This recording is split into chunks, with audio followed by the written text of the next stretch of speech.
بسم اللہ الرحمن الرحیم۔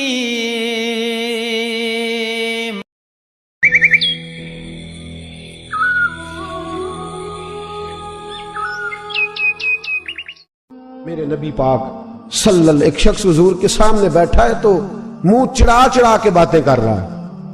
کچھ لوگ نقلیں اتارتے ہیں، اور بزرگوں کی نقل اتارنا اور بزرگوں کی توہین کرنا یہ رب کو سب سے ناپسندیدہ فعل ہے۔ توہین کے انداز میں نقل اتارنا، تو کہتے ہیں منہ چڑا چڑا کے باتیں کر رہے تھے۔ میرے حبیب نے فرمایا نہ ایسے کر، بڑے میٹھے انداز، کیوں اپنے منہ کو بگاڑ رہا، نہ کر۔ کہنے لگا جی ہے ہی ایسا۔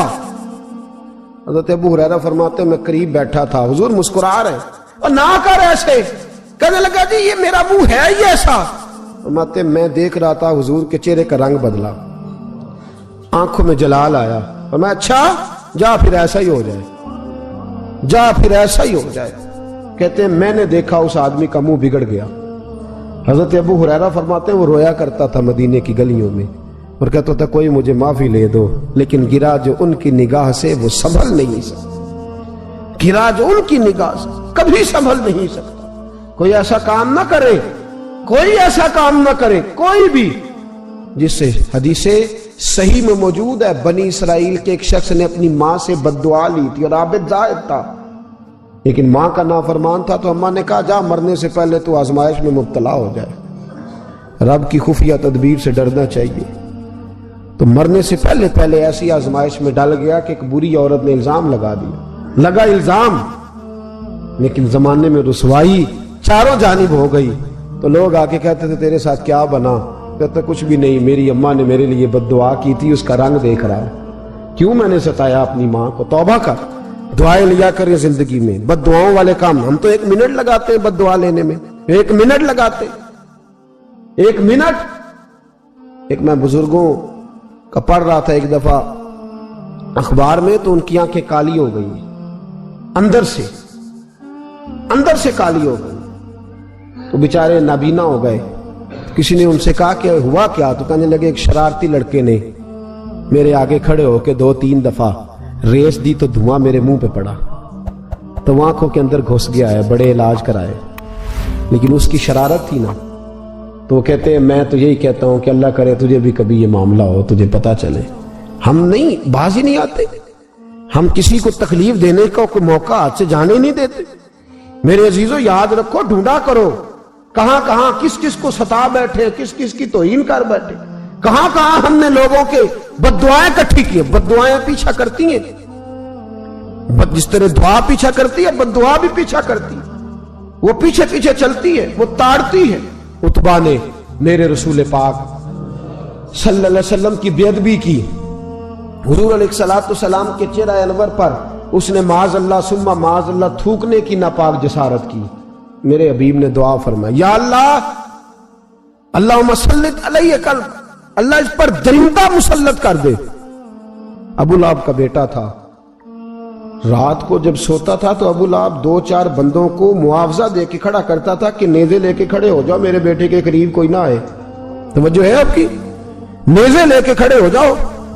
لوگ کہتے تو انہیں نبی بھی نہیں مانتا اور بات ہر ایک مانتا ہے، پیغمبر بھی نہیں مانتا، تو ان کے جملے کہنے لگا میں مانوں نہ مانوں بات الگ ہے، لیکن میرا تجربہ ہے جو اس کے منہ سے نکل جاتا ہے وہ ہو جاتا ہے، جو ان کی زبان اطہر سے نکل جاتا ہے وہ۔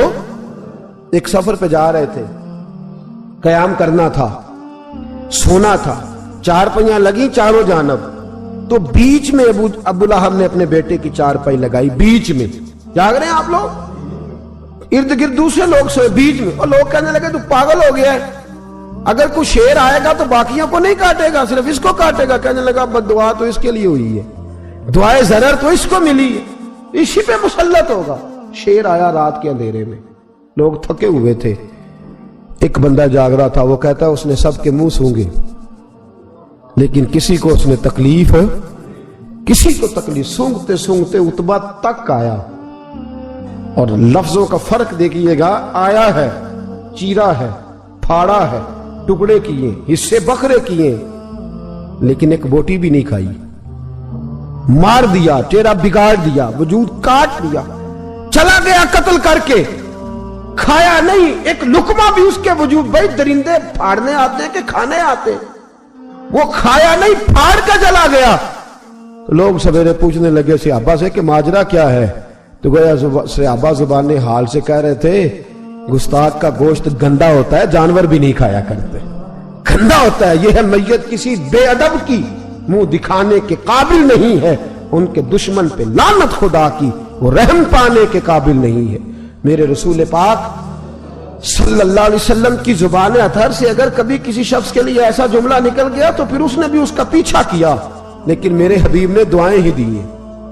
ام حرام, یہ بخاری کی حدیث ہے, ایک خاتون ہے رضی اللہ تعالیٰ عنہ, وہ کہتی ہیں ایک دن نا میں نے کہا یا رسول اللہ میرا دل کرتا ہے میرے گھر آئیں, تو حضور تشریف لائے تو بڑے تھکے ہوئے, محبوب سفر تھا, تو کہتے تھکے ہوئے تشریف لائے, تو حضور آ کے بیٹھے ہی تو میں نے دیکھا کہ نیند کی طرف توجہ ہے حضور کی. کہتے میں نے تکیہ پیش کیا تو میں قربان جاؤں محبوب میرے گھر میں آرام کرنے لگے. کہتی ہم سارے نظارے دینے لگے, دیکھو ہم کتنے خوش قسمت ہیں کہ ہمارے بسترے بھی نور نالا نور ہو گئے, ہمارا گھر بھی چمک گیا, روشنی پھیل گئی. کہتے ہیں حضور سوئے, جب اٹھے نا تو مسکرا رہے تھے. حضور اٹھے تو اس زمانے میں کوئی تصور نہیں تھا بیڑی بیرے کا, کشتی جو سمندر میں چلتی ہے اس کا تصور ہی نہیں تھا, ابھی قریب قریب نہیں بنتی تھی وہ کشتیاں, دور دور علاقوں میں بنتی تھی, اور اگر بنتی بھی تھی تو ان میں بیٹھ کے مجاہد نہیں جاتے تھے, مجاہد خشکیوں کے رستے جایا کرتے تھے. بی بی کہتی ہے حضور اٹھے تو مسکرا رہے تھے, تو میں نے کہا حضور آپ کیوں مسکرا رہے ہیں, خیر تو ہے؟ تو نبی پاک نے فرمایا میں نے دیکھا ہے سوتے ہوئے کہ میری کچھ امت کشتیوں پر بیٹھ کے بھی کافروں کے خلاف جہاد کرے گی, دریاؤں میں بھی. اقبال نے کہا نا دشت تو دشت ہے, دریا بھی نہ چھوڑے ہم نے, بحر ظلمات میں دوڑا دیے گھوڑے ہم, کشتیوں میں بھی جہاد کرے گی میں نے دیکھا ہے. تو کہتی ہے میں نے فٹافٹ کہا یا رسول اللہ مجھے بھی شامل کر دے ان میں, حضور مجھے بھی ان میں. حضور ذرا جلدی جلدی دیکھا جو ان کو بانٹتے, تو میں نے بھی بڑھ کے پیار سے دستے عطا کے سامنے دستے طلب بڑھا دیا.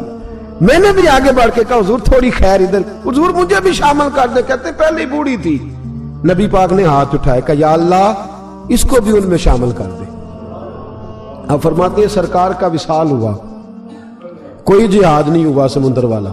حضرت ابو بکر کے زمانے میں کوئی جہاد نہیں ہوا سمندر والا.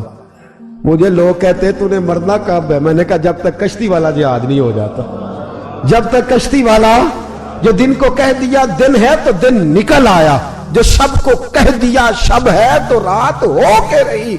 خدا نے ان کی زبان کو وہ اختیار دیا, جو نکلی منہ سے ان کے وہ بات ہو کے رہی. فرمایا جب تک کشتی والا جہاد نہیں ہوتا میں نے مرنا.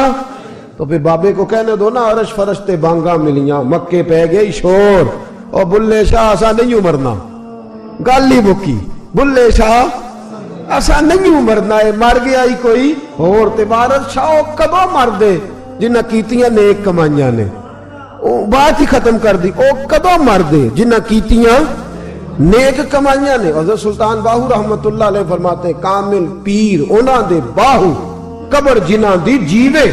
فرمایا میں نہیں مرتی. حضرت اسرائیل نہیں آتے, وہ چھو کے گزرے گے, کہتے بہنیں بھی چلی گئیں, بھائی بھی چلے گئے, خامد بھی چلا گیا, بچے بھی کئی گئے, اور میں اسی حالت میں. حضرت ابو بکر صدیق کا وصال ہوا, حضرت عمر کا وصال ہوا, حضرت عثمان کا گن رہے ہیں آپ لوگ, حضرت ابو بکر کے 2.25 سال, حضرت سیدنا عمر فاروق کے کم و بیش 10 سال, حضرت عثمان غنی کے تقریباً 11.5 سال. کتنا عرصہ ہو گیا؟ کہتی ہیں کوئی. پھر حضرت علی کے 4.5 سال. بی بی کہتی ہے میں تر و تازہ تندرست کی تندرست لوگ پہ تھے, بی بی تیرے ساتھ والے سارے چلے گئے, تو کب جائے گی؟ تو میں کہتی ساڈے نبی دی زبان, ساڈے نبی دی زبان, ساڈے واسطے قرآن, میں کیسے جاؤں, ابھی جہاد ہی نہیں ہوا. کہتے ہیں خلفائے راشدین نے پردہ کیا, حضرت امیر معاویہ کا دور آیا, اور حضرت امیر معاویہ نے قسطنطنیہ کے لیے جب مجاہد بھیجے تو سمندر کا رستہ تھا. کہتی ہیں جب سواریاں جانے لگی تو کہنے لگے کچھ بیبیوں کی بھی ضرورت ہے کھانا پکانے کے لیے.